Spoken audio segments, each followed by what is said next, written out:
Insert famous guest here is brought to you by Bacardi Rum. Live passionately, drink responsibly. Bacardi, untamable since 1862. 2003 champion, one of our favorites, Steven Jackson. We were just talking about how you don't wear the ring because the rings are too cumbersome, but you would have worn like a Rolex watch that had like a 2003 championship, and that would have worked. That would have been awesome. A nice little watch to wear every day. I think, you know, those rings are too bulky. Half of them don't even fit. So I think they should change that to a watch. I think all guys wear watches these days. Tell Popovich to just send you one. I was thinking about you last night, Clippers, Warriors. Those two teams hated each other. A lot of testosterone on the court. Your type of game, the type of game you would have thrived in. But Blake Griffin, what is it about Blake Griffin? Why do other teams and opponents and everybody not seem to like him? Well, I mean, you know, Blake just going to have to take one day. What does that mean? Meaning he's going to have to lay somebody out. I mean, obviously that's never the answer, but when you're a guy that's supposed to be the go-to guy on your team and you get fouled and guys just foul you and it seems to work to take you out your game, there's some kind of way you got to respond to let people know, like, you're not going to push around, enough is enough, and that's just being the man. That's not being a thug or a jerk. That's just being the man at the end of the standing your ground. So would you have messed with him, it's safe to say, if you were out there in one of these big games? Of course. I mean, that was my role, to go out and try to get under a guy's skin. I mean, I never had that problem because if a guy came at me like that, you know, I'm going to address it right there. Yeah, I'm going to address it right there. I love how it's already understood up here. You know. So can you think of a guy, you're tipping it off and you go, I just don't like that dude? Who's the first guy I'm messing with him. Serge Ibaka. Serge Ibaka? You love Serge. Oh, my God. I don't like Serge Ibaka for the simple fact that, you know, there's a lot of guys that come in the league that, you know, it's from backgrounds where they had to fight all their life, you know. And I'm pretty sure he come from a tough background, but you know, being on the basketball court, he was never that guy. So a lot of times where he tries to be that guy that wants to fight or that guy that has to foul somebody or to be that guy, that's not him. And I think he's trying to get that role, but that's not him, and I don't buy it at all. Whereas, like, Zebo, you bought it. I know because I've seen it. You know, I've been around Zebo off the court, you know, so I know Zebo. And I know him as a person, but I really don't know Serge. But on the court, you know, we got in a lot of arguments. And when I was ready to take it there, you know, he wasn't ready, so, you know, I see the fear in his eyes. But you never were really in a fight in an NBA game. I mean, you had the famous Artest melee, obviously, but on the court, I don't think were you ever in a fist fight? And that's what people don't know. Like, I'm judged for that one incident for defending my teammate, but I've never been in a fight on the court in the game my whole career, 13 years. Because people were afraid to fight you? Well, not that, because I'm not going to say that. I'm going to say because, you know, people knew that I played the game with a lot of passion, and this means everything to me. So if you cross me while I'm on this court, then you must want to go there, and that was my attitude every night. How many guys in the league are like that? I know of two for a fact, and that's Zebo and Ryen Artest. We all have the same passion for the game. The game has changed my life.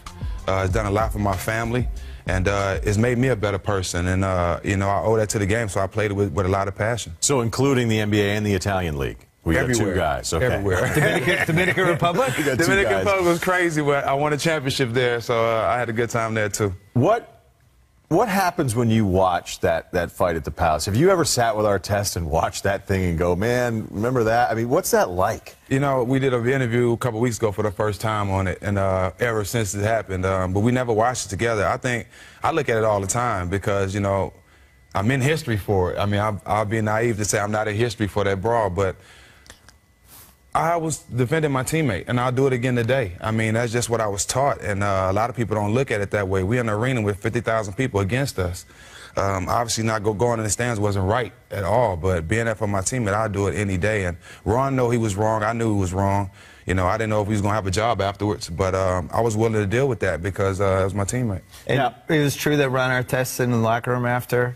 Are we going to get in trouble? Oh, my goodness. Can you believe that?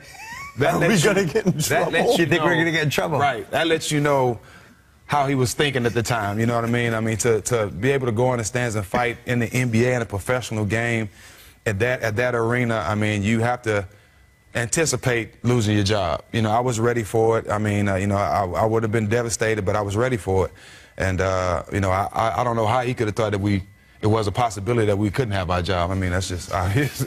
Let's think of some better memories. Let's think of that Spurs team. Man, we just went on a fight tangent in this segment. But when you think about your role with the Spurs, and I've thought of you where you've been a leader, but then you've also been a guy who's fit in. How aware were you to know, now that I'm with San Antonio and they've established something here, I have to approach this differently as a player?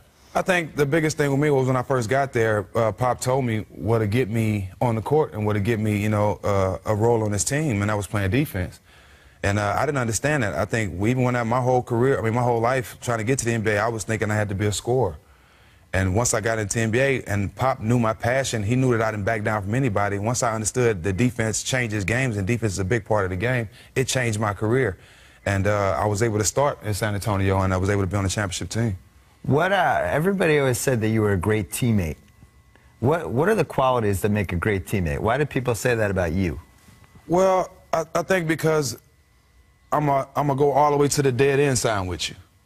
You know what I mean? I'm gonna go all the way, but once we get to the dead end sign, then you're on your own. But I'm just a loyal guy. If I'm with you, I'm with you. It's been times where I'm not gonna say the coach's name, but the coaches sent me on the court at times to pick fights and to be physical with guys, and I've done it. And you won't find 5 guys in the NBA that'll do that, because guys have their own egos.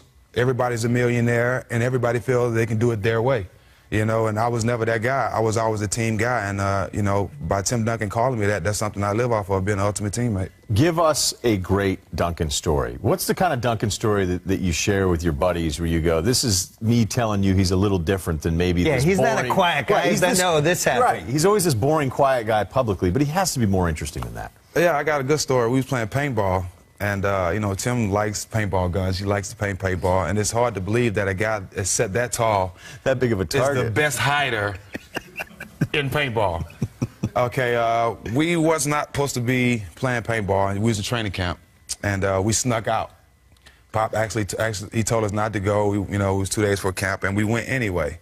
So it was all Tim's idea. You wouldn't believe it. It was Tim's idea to go against Pop. So we go, and you know, I'm one of those guys. You know, I'm not afraid to get shot. I've been shot at many times in real life. So non-paintball. Paintball bullets didn't bother me at all, right? So the paintball. So we shoot, and I was running. I didn't mind getting hit. So it was a game. Grab the flag. So I have to run up the flag. So you know, I was new to the game. I didn't know that you can have the actual masks that don't fog up. So I didn't know that. I was just an action junkie. So I'm running out there to go get the flag, and my mask fogs up. So I have to go up the steps. So I slip on the first step, hit my mouth.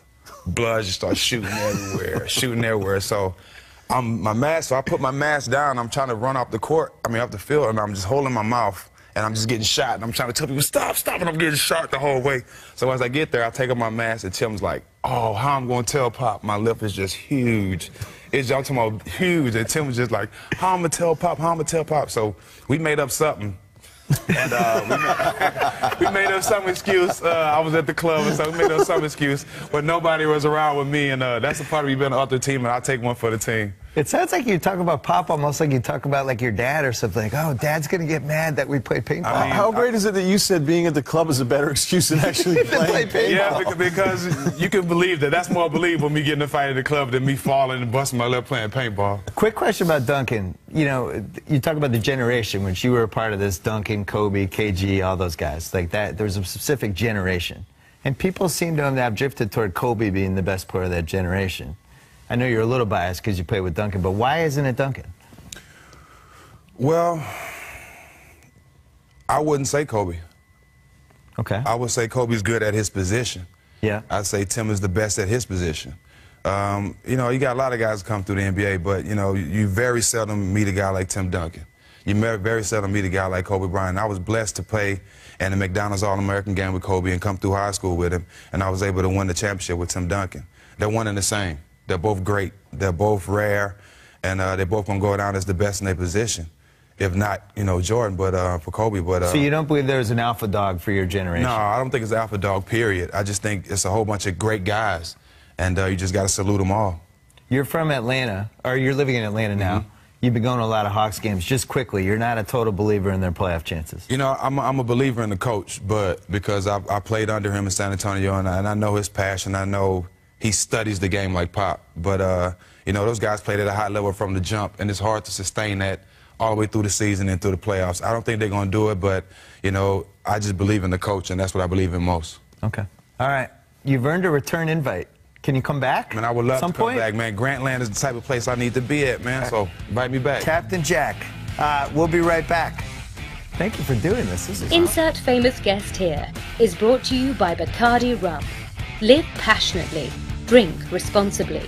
Bacardi, untamable since 1862.